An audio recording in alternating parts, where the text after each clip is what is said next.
promised I wouldn't record any videos. Sorry, I had to cover my head, so it is what it is.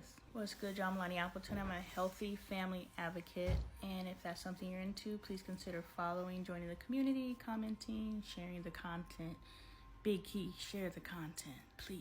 All right, so I'm sitting here watching I Want to Dance with Somebody, the Whitney Houston story. And first, it's a whole nother video. These couples that are fighting, and then right in the midst of the fight, they're like, I love you.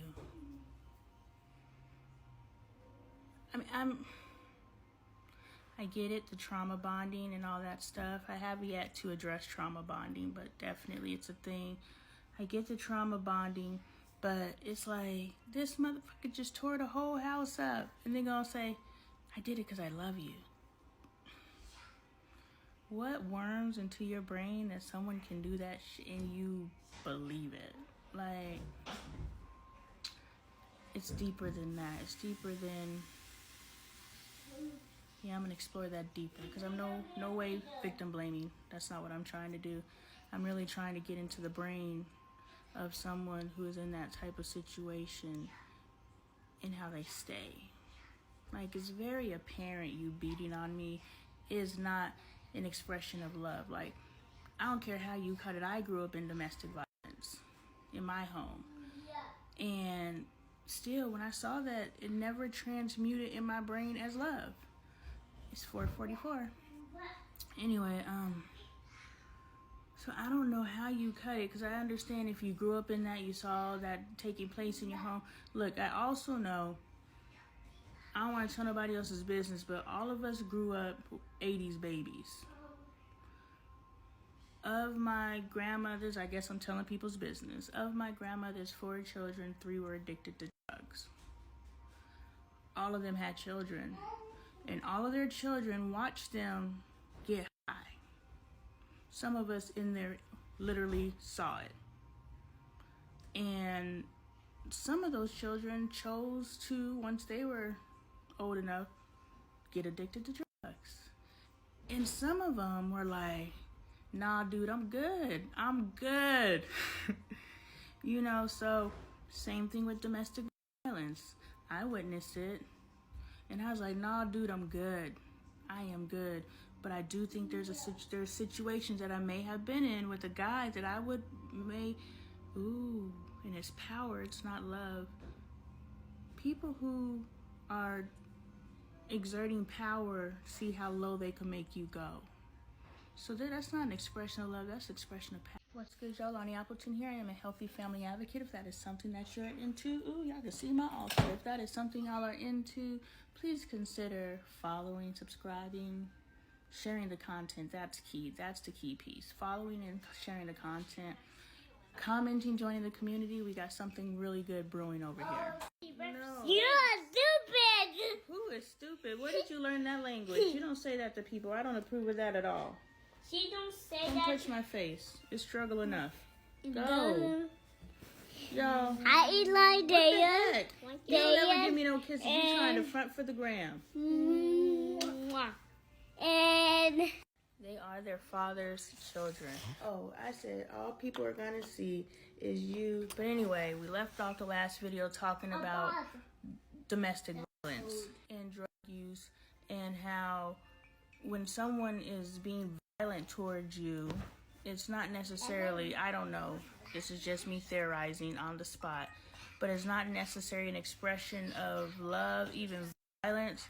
I think it's even an expression of power. It's like, how much can I make this person bend? And like the level and the manipulation, I'm going to mistreat you to see how far I can mistreat you before you break. And then when you break, I'm going to coax you back in by saying, I love you, and I did this because I love you, and I can't help myself. So the abuser is addicted to the power. That feeling, whatever that euphoria is they feel while they're doing the abusing, and they see you cowering before them. Like, isn't that the ultimate barbaric stuff? Conquering? You were like, my little makeshift situation about to fall over. You were making someone bow before you. Like, how does that big you up, right? And so And then after they break you, they coax you back in and say they love you. It's a vicious cycle. So those of you out there who are watching this video and you're in that situation, know that it's not love. You guys are trauma bonding. You guys are in an addiction. And you are his drug. And I'm not, it goes both ways. You are her drug. Why does? Boy, stop. Mom's trying to have a moment like I was in my bag. Anyway, what I'm saying is, somebody's got to break the cycle. Somebody's got to break the cycle. And if you two truly do love each other, then you can come back later after you've healed that trauma. But if nobody's healing themselves, you will find yourself in another situation just like that. And you will find yourself in another situation just like that. Yeah. So check that. So anyway, what's good? I'm Lonnie Appleton. I am a healthy family advocate. If that is something that you're interested in, please consider following, joining the community, commenting, and most importantly, sharing my videos with people. If you watch a video and it gives you a aha moment, maybe it'll give someone else in your network an aha moment and we can start getting these messages out there. We left off the last two videos where we were discussing DV and the use of illicit drugs. I still said the drug word, so I should have just said drug use. Anyway, and I also discerned that children who grow up in certain situations, they either choose to, oh, that's my screen. They either choose to adapt whatever they grew up in, or they reject it, or they modify it a bit, which is what I did. I modified how I was raised, and I still it off, you know. Where's the handbook? I'm about to write it. But anyway, what I'm saying is, so we talked about that in the first two videos, and I wanted to go into I Want to Dance with Somebody. That's what sparked this whole conversation. And how they're showing Whitney Houston, I think she hit at 22. And, you know, she goes from Nippy to Whitney Houston.